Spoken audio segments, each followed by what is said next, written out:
Yakovlev and Trudeau get along. It's kind of testy at first, but they're both such bright men, and both love to debate, I guess is the word for it, in the true sense, not the fake sense, but the actual let's talk this out. They both love. They're both very enthusiastic about the discussion of ideas for ideas' sake, and in love with ideas. And yeah, I mean, what one of the key things about their relationship is that they just talk. They talk about the world, and it's through those conversations, I argue, that Yakovlev really comes to realize that the West is bigger than just the United States, and the West exemplifies or imbues or contains is a more complicated animal than just this superpower that is the United States. I think it's a fascinating process. It became more than just having the ambassador over for exchange of messages or something. It became a personal relationship and a family relationship too. Yeah, the two families get together over family excursions. They go to Rideau Hall for sledding parties or for skating parties. They go to, when the Russian circus comes to town, the two families go to the Russian circus. I mean, it's a very, on one level, it's a very normal couple of families getting together to do stuff. And that relationship, they were both very careful not to overuse it, I think. But there was one point when what everyone thought was a low-level functionary, some guy with a port stain on his head, was coming to visit, and nobody really was going to be greeting him. And Yakovlev said, you really have to, this guy is going to be the next, he is the next leader. His name is Gorbachev, and you really want to meet him, sir. Arranging the meeting between Gorbachev and Trudeau, I think, is it's a fascinating moment.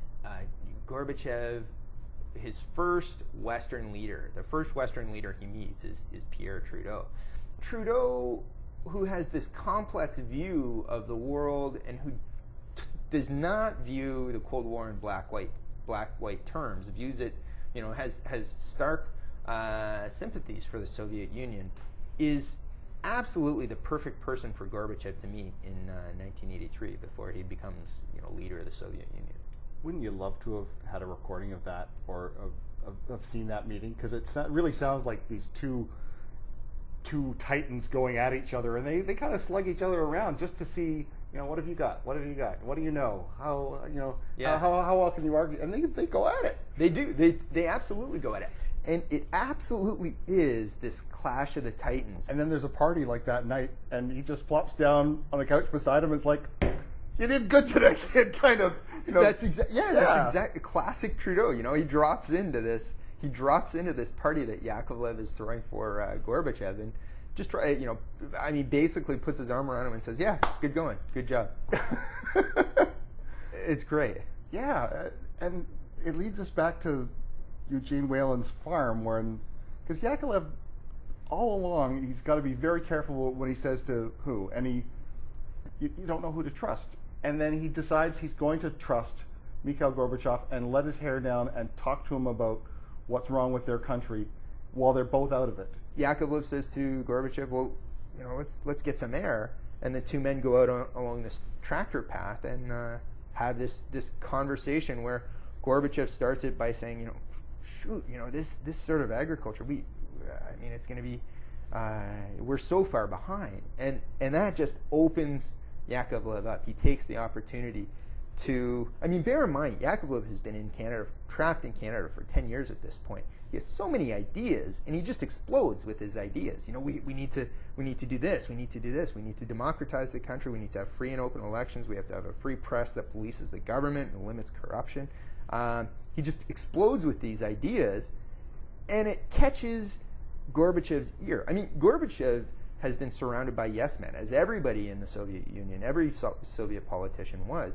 And this is fresh stuff that he's hearing. And he decides that Yakovlev is an idea guy, and he wants Yakovlev around him back in the Soviet Union. So within the first rumor that reaches the Canadian embassy in Moscow after Gorbachev returns to Moscow is 3 days after.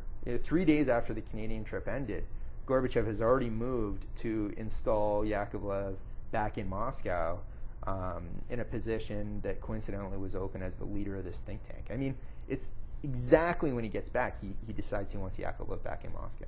The birthplace of Perestroika. That's right. Essex, that's right. Ontario.